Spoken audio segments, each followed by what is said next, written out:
To assist me in honoring our fourth awardee, I would like to invite Envy Brown from the George J. West Elementary School. Envy, will you please join me as we honor Janet Raymond, Vice President of the Greater Providence Chamber of Commerce.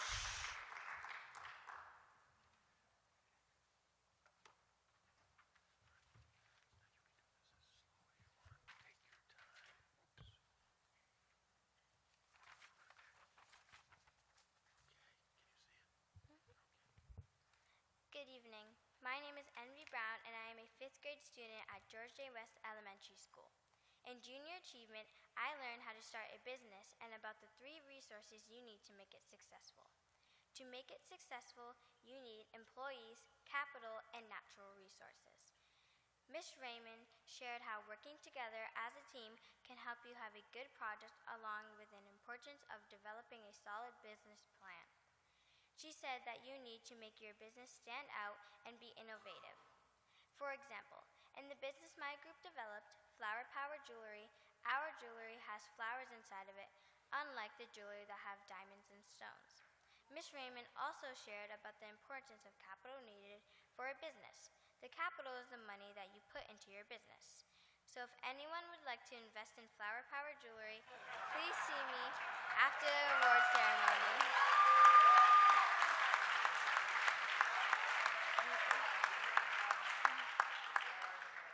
Lastly, I would like to thank Ms. Raymond for preparing me for the future. I plan on using what she taught me so that I can start or invest in a business.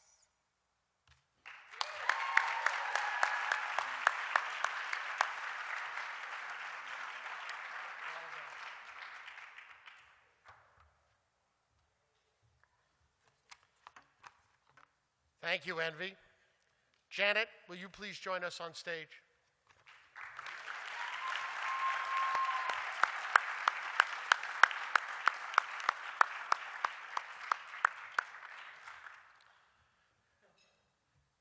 Janet, for your demonstrated acts of excellence and commitment to the Rhode Island community and to Junior Achievement's mission of inspiring and preparing young people to succeed in a global economy, the Junior Achievement Board of Directors award you our highest honor, the Morris J.W. Gaby Profile and Excellence Award. Congratulations.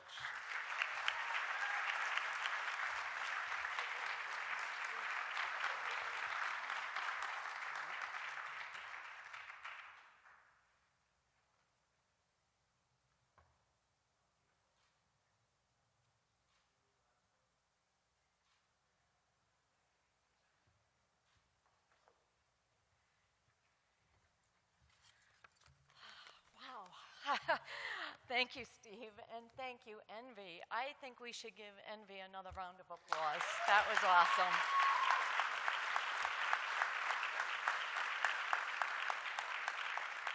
And look out, Google and Apple, because I think Envy is our next promising entrepreneur. So thank you. And thank you to the Board of Directors of JA, Chairman Kevin Tracy, Bill Hatfield, Chair of tonight's event committee, and also past board chair of the Greater Providence Chamber of Commerce, so thank you, Bill. And also thank you to Lee Lewis and the entire JA staff as they make all of us volunteers look really good. And also a big thank you to my colleagues at the Greater Providence Chamber of Commerce, Commerce RI, the URI Foundation, and especially my family, my stepdaughter Jen, and my grandchildren, Kaylee and Jack. Thank you so much for being here tonight. It means the world to me.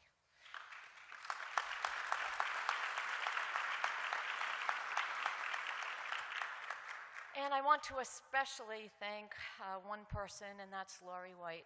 Lori's the president of the chamber, as you know, and she nominated me for this prestigious award, and I have had the pleasure of working alongside Lori for the past 25 years, and I am grateful for her support, leadership, and friendship. And she never hesitates to say yes when I ask her to spend time teaching first graders, so thank you, Lori.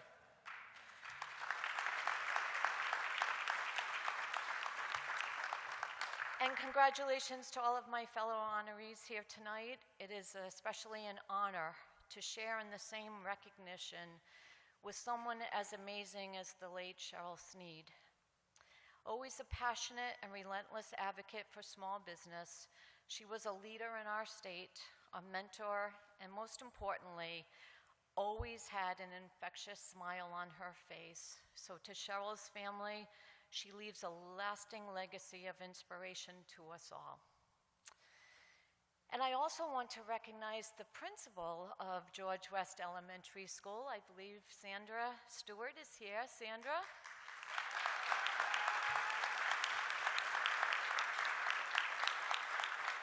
So I'd like to recognize her for her leadership and dedication to the students at George West. In fact, the vision on the school's website says, George West will be a district leader in the education of Providence students. I can say you are already a leader in the education of students in Providence, so thank you, Sandra.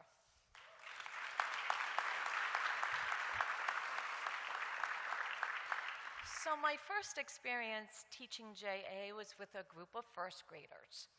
Teaching JA our families. I was petrified.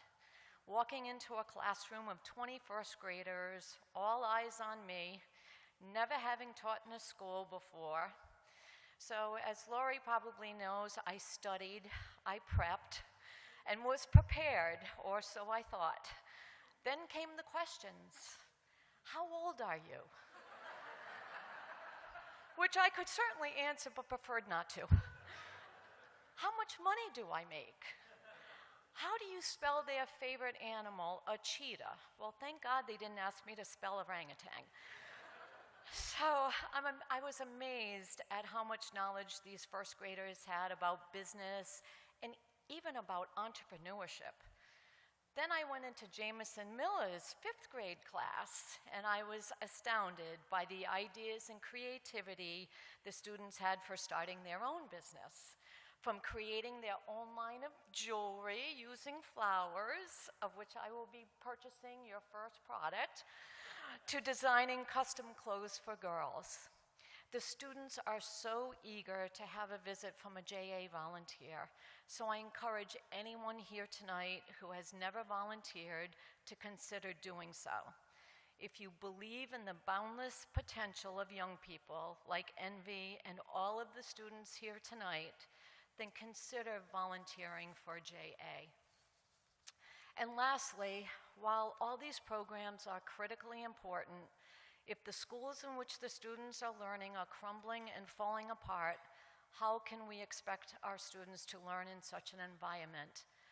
Lori White and I recently visited the Centerdale Elementary School in North Providence, and it was eye-opening, as Lori wrote in a recent op-ed, to see the gym being used for many purposes, including serving as the cafeteria, a storage closet being used to provide counseling services to students. Yes, you heard that right, a storage closet. The classrooms were the same as we remembered from our childhood. We have witnessed at other schools ceilings collapsing, boilers not functioning, and the list goes on.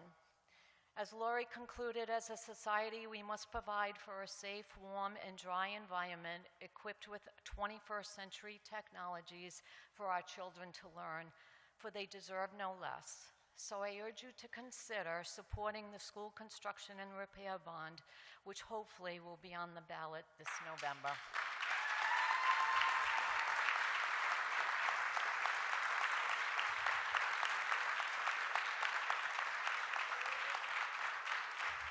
Thank you so much for this tremendous honor.